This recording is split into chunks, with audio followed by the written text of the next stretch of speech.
ICC के chairman को अगर आप कह देंगे कि ये इंडिया पाकिस्तान मैच नहीं हो सकता तो नहीं होगा, ये हमारे ऑपरेशन सिंदूर की कामयाबी होगी। सर, मुझे तोड़ लेना वनमाली, उस पद पर देना तुम फेंक, मातृभूमि पर शीश चढ़ाने जिस पद पर जावे वीर अनेक। सर, सियाचिन वॉर मेमोरियल पे माननीय कवि श्री माखनलाल चतुर्वेदी जी की एक कविता है जो कहती है, मुझे तोड़ लेना वनमाली, उस पद पर देना तुम फेंक, मातृभूमि पर शीश चढ़ाने जिस पद पर जावे वीर अनेक। इन्हीं शब्दों को याद कर सियाचिन में हमारे जवान हों या शहीद कारगिल के सुरक्षा के समय पे हों या ऑपरेशन सिंदूर को लेकर हों या ऑपरेशन महादेव जो हुआ है, उन सबको याद कर नमन कर मैं उनकी शौर्य गाथा में उम्मीद करती हूं हमारा देश सदैव गाएगा।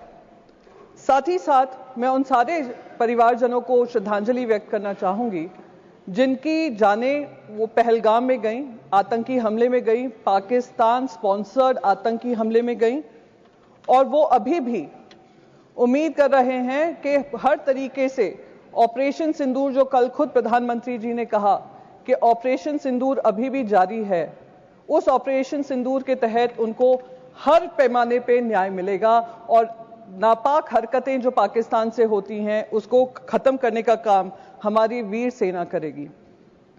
सर, कल प्रधानमंत्री जी ने ऑपरेशन सिंदूर के बारे में कहा वो अभी भी जारी है और मैं उनका शुक्रिया अदा करती हूं कि उन्होंने देश को याद दिलाया कि ऑपरेशन सिंदूर में जो हमारी सेना ने किया वो अब तक खत्म नहीं हुआ है, हम इनकी नापाक हरकतों को खत्म करेंगे।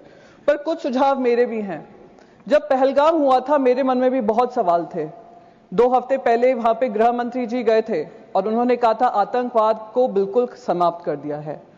2019 में जब 370 धारा हटी थी, कौन भूल सकता है गृह मंत्री के वो शब्द जहां उन्होंने कहा था पीओके के लिए हम जान भी दे देंगे। तिरंगा यात्रा हुआ था, हम पार्लियामेंट्री डेलीगेशन जब गया था, हम जाने से पहले तिरंगा यात्रा हुआ था जिसमें गृह मंत्री ने कहा अब बातचीत पाकिस्तान से होगी तो सिर्फ पीओके को लेकर होगी। तो जब ऑपरेशन सिंदूर जारी था और अचानक से उस पर फुल स्टॉप लगा, मन में सवाल तब भी था कि क्या हुआ जिस वजह से हमें ये सीज फायर करना पड़ा, क्योंकि हम सिर्फ पीओके की बात करना चाह रहे थे। तो अब क्योंकि ऑपरेशन सिंदूर जारी है और प्रधानमंत्री जी ने ये कहा है, तो मैं बस 2-3 चीजें उनके सामने कहना चाहूंगी। सर, ऑपरेशन सिंदूर का हर हिस्सा, चाहे वो फिल्म इंडस्ट्री हो, चाहे वहां की न्यूज चैनल्स हो, चाहे उनके इन्फ्लुएंसर्स हो, हमने सब पे पाबंदी लगाई। सर, अब समय आ गया है कि क्रिकेट पर भी पाबंदी लगनी चाहिए। सर, सर, हमारे विदेश मंत्री ने कहा कि मैं गर्व होता है इस बात का कि मैं उस पार्लियामेंट्री डेलीगेशन में शामिल थी जिसकी जिम्मेदारी मुझे सरकार ने दी थी। हम 33 देशों में गए। हमें वित्त मंत्री मिनिस्टर ऑफ एक्सटर्नल अफेयर्स कह रहे थे करीब 100 देशों से बातचीत हुई। मैं तो कह रही हूं गृह मंत्री जी से, सर आपको बहुत जगह फोन करने की जरूरत नहीं पड़ेगी, एक इंटरकॉम पे ही फोन कर लेंगे। आईसीसी के चेयरमैन को अगर आप कह देंगे कि ये इंडिया पाकिस्तान मैच नहीं हो सकता तो नहीं होगा, ये हमारे ऑपरेशन सिंदूर की कामयाबी होगी। सर, हम जो 26 महिलाएं जो विधवा हुई वो उनके मुंह, हम उनके मुंह पे जाकर कहेंगे कि हमें वो इंडिया पाकिस्तान मैच खेलना है, हम पैसा कमाना चाहते हैं, पैसे के ऊपर आपका परिवार नहीं है। तो मैं बस यही रिक्वेस्ट करूंगी, एक ऑपरेशन सिंदूर वो होना चाहिए।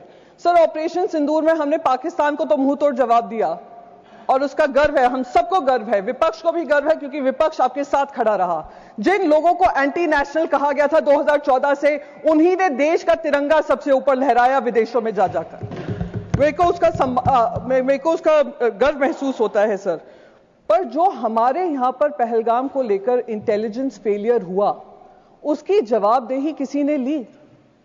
सर, क्या हमारे इंटेलिजेंस चीफ का इस्तीफा मांगा गया? जी सर, मैं खत्म ही कर दूंगी, मैं ज्यादा समय नहीं लूंगी। सर, बस 20 सेकेंड में खत्म कर दूं। सर, उस इंपॉर्टेंट मिशन का हिस्सा थी। इंटेलिजेंस फेलियर जो हुआ उसके तहत किसी ने भी इसकी जिम्मेदारी लेते हुए इस्तीफा लिया। इस्तीफा होने चाहिए सर, तब तक ये ऑपरेशन सिंदूर कंप्लीट नहीं होगा जब तक आउटसाइड वर्ल्ड को तो हमने पाकिस्तान को 2 टूक जवाब देकर अकाउंटेबिलिटी तय की, जब तक इंटरनल अकाउंटेबिलिटी हम तय नहीं करेंगे। 20 सेकंड हो गए। जय हिंद सर, जय Hind, thank you very much.